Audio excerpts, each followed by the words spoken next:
One of the most complex construction projects in the World Trade Center is located on a 16-acre parcel in Lower Manhattan.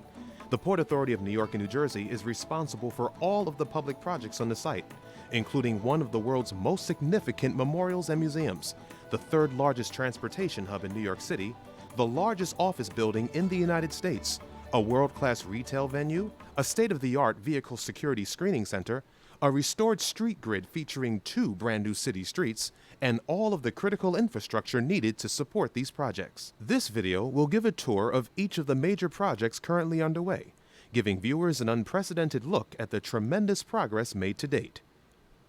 Our first stop is the 9/11 Memorial. Steel installation for the memorial began in September 2008. And for several months thereafter, workers continued to install memorial steel to begin to form the below-ground museum and plaza levels for the memorial. As the steel installation continued, one of the memorial's largest artifacts, the survivor staircase, was positioned in the below-ground museum area. This staircase was originally on Vesey Street next to West Broadway and was the only above-ground remnant left standing after the 9/11 attacks. As the steel installation progressed in 2009, ironworkers began to install metal decking to form the floors of the Memorial Plaza and below-ground museum. Once the metal decking was in place, the concrete decking was poured. More than 34,000 cubic yards of concrete has already been poured at the memorial. Steel erection at the memorial is 99% complete, not including the pavilion, and more than 12.2 million pounds of rebar is now installed. Before the plaza could be completed, workers lowered the last column pulled from the World Trade Center site after 9/11 into the subgrade area of the museum where it can be viewed by visitors. Here we see concrete being poured to form the memorial's 2 signature pools on the locations of the original Twin Towers. When completed, the names of the 2,981 people who lost their lives on September 11, 2001 and February 26, 1993 will be inscribed on the parapets surrounding the reflecting pools. Simultaneous with the work to build out the Memorial Plaza, work has been underway to build the below-ground museum area. It is expected that the memorial and museum will attract more than 5 million visitors each year. Integrated with the memorial construction has been the construction of the central chiller plant, consisting of 5 massive chiller units, which will provide climate-controlled conditions for the site's public projects.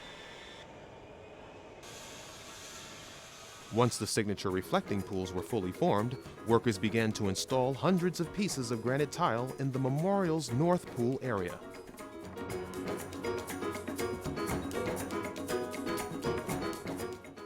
The first of more than 400 white oak trees have been planted in the area of the Memorial Plaza between the north and south reflecting pools. Tridents have been installed into their permanent location at the 9/11 Memorial Museum. The 7-story structures were part of the original Twin Towers at the World Trade Center. The plaza level has taken shape, and the memorial is on schedule to be open by the 10th anniversary in 2011. Our next stop is One World Trade Center. Designed by David Childs of Skidmore, Owens & Merrill, One World Trade Center will soar to a height of 1,776 feet and house 2.6 million square feet of Class A office space. By the beginning of 2009, the tower's steel and its concrete core had risen to street level and could be seen above the fence line. Before this milestone could be achieved, however, more than 2,200 tons of steel were installed, 58,500 cubic yards of concrete were poured. In addition, a total of 700,000 square feet has been constructed below grade. In the summer of 2009, another important milestone was achieved, with the pouring of the concrete slab to form the tower's street-level plaza. As you can see from this time-lapse, dozens of workers were able to complete the concrete core for the plaza in a 12-hour overnight shift. In mid-2009, the first jumbo steel beams, each 60 feet tall and weighing 70 tons, were erected to form the above-ground perimeter of the tower.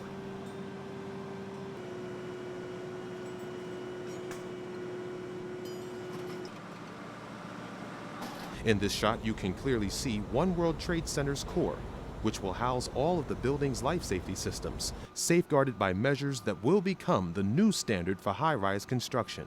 With the completion of the podium that forms the protective base of the building, steel began to rapidly rise. By the spring of 2010, the construction had reached the 28th floor.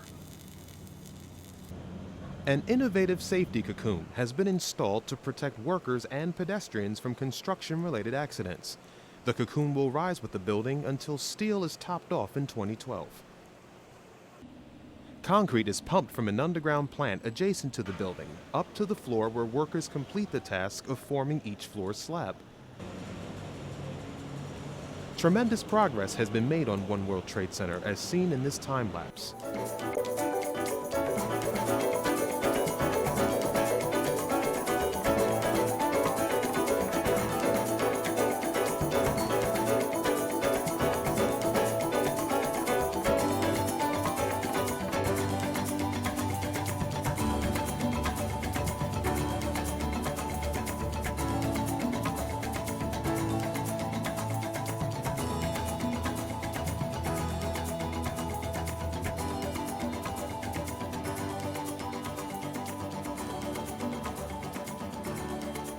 The building is expected to be ready for occupancy by 2013. Our final stop on our tour is the World Trade Center Transportation Hub, which will feature connections to the PATH system, the World Financial Center, 12 New York City subway lines, and Battery Park City ferries.